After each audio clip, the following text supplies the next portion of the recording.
In the early hours of February 28, 1942, almost 80 years ago, the Dutch light cruiser HN LMS De Ruyter sank to the bottom of the Java Sea. After 12 hours of fighting against a superior Japanese force, an Allied squadron under Dutch Rear Admiral Karel Doorman had been decisively defeated. More than 300 sailors on board De Ruyter had been killed, including Admiral Doorman himself. 75 years later, in 2016, Admiral Doorman's 82-year-old son Theo travelled with an expedition to the wrecks of the Dutch ships lost in the battle. Arriving at his father's flagship and gravesite, what they discovered shocked everyone on board. The wreck had vanished, and it wasn't just De Ruyter. Across the Java Sea, ship after ship was found to have been looted, and in some cases like De Ruyter, completely removed from the seabed in what was fast becoming the largest grave robbery in history.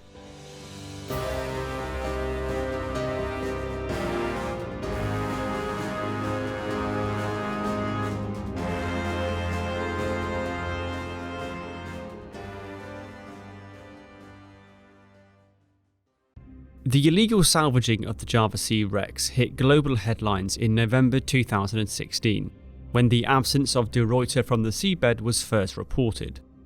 Follow-up searches had revealed the Dutch ships Java and Kortenaer had also completely disappeared.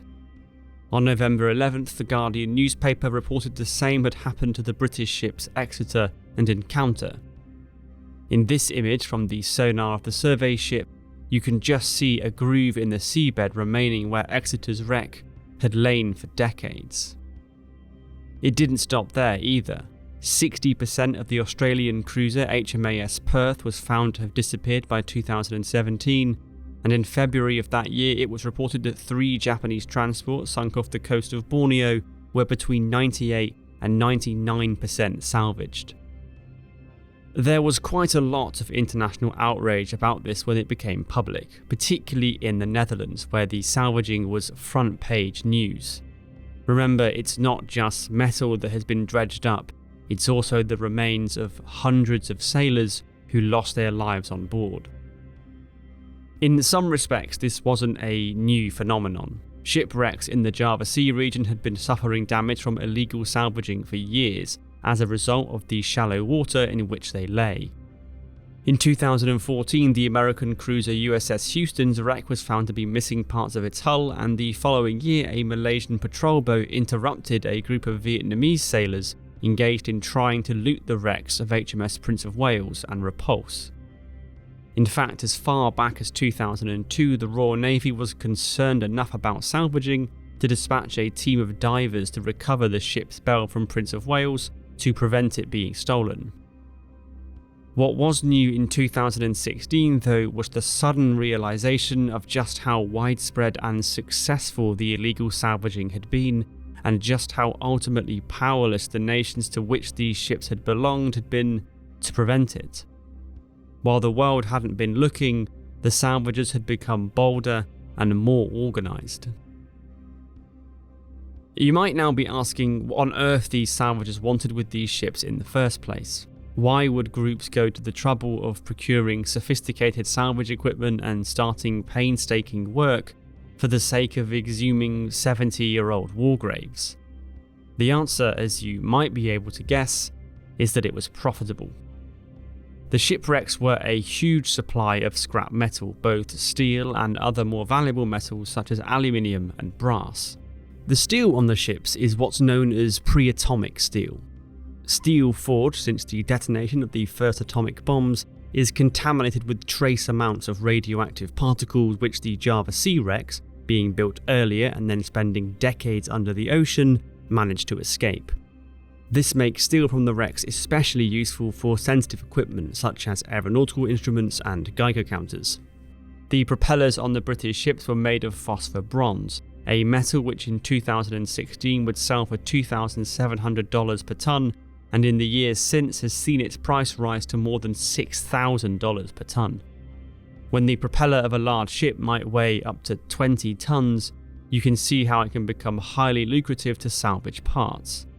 Indeed, even on the wrecks of Repulse and Prince of Wales, which are more intact than some of the others, the propellers are one of the first parts to be stolen. Prince of Wales sits upside down in the seabed, so in this footage, shot in 2014, you can see the absence of the propellers where they should be, either side of the rudder.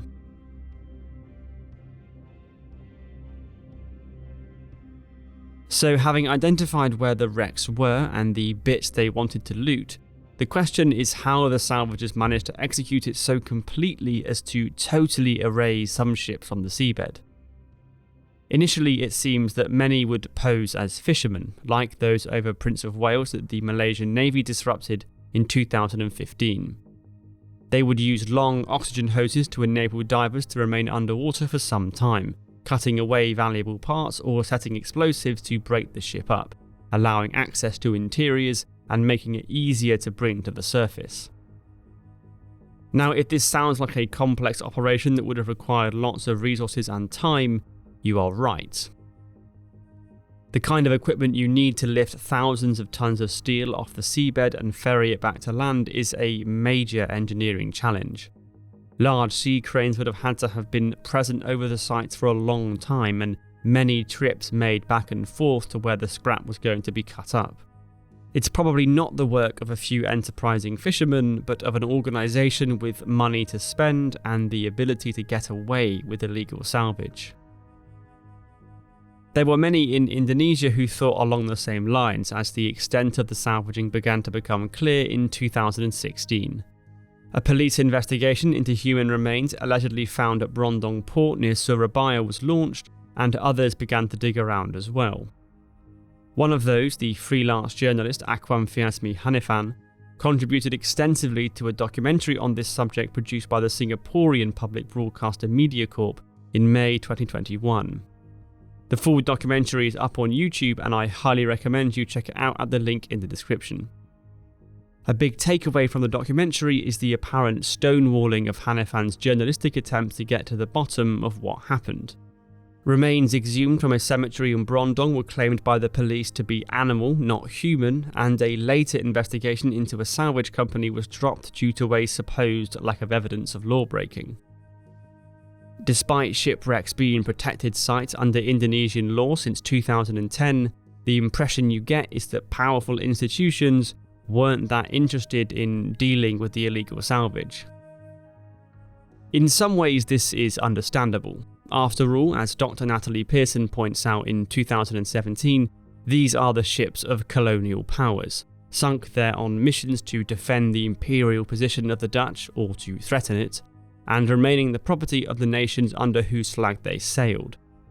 When the illegal salvage first became a global issue, Pearson quotes an Indonesian naval official as saying, "The Indonesian Navy cannot monitor all areas all the time. If they ask why the ships are missing, I'm going to ask them back, why didn't they guard the ships?" Despite this kind of attitude prevailing initially, over time investigations were launched and stronger action was taken. In April 2017, the Indonesian Navy seized a Chinese dredger, the Chaunhon 68, off Natuna in the Riau Islands, where it had been allegedly scavenging the wrecks of several Japanese ships. In a remarkable turn of events, the Chaun then absconded from Indonesian custody before eventually being picked up by the Malaysian Maritime Enforcement Agency. A statement from the Chinese government claimed the dredger had been operating on contract from a Malaysian company. In the years since, stronger action has been taken by all states involved. For example, in February 2018, Indonesia introduced a network of maritime conservation zones around many of the wrecks, designed to protect them and the ecosystems around them. It's a positive step forward. Ultimately, though, the damage has been done. Action taken now isn't of much use to families of those sailors whose remains have already been disturbed, lifted from the seabed and then lost forever, dumped somewhere that will probably never be known. The intangible heritage of shipwrecks as war graves is something that you can't get back once disturbed.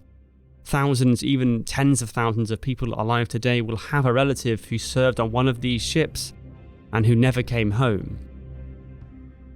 So I want to leave the final word in this video to Theo Dorman, who will probably never know where his father's final resting place is. I was sad, not angry. That doesn't get you anywhere, but sad. For centuries it was a custom not to disturb sailors' graves, but it did happen here.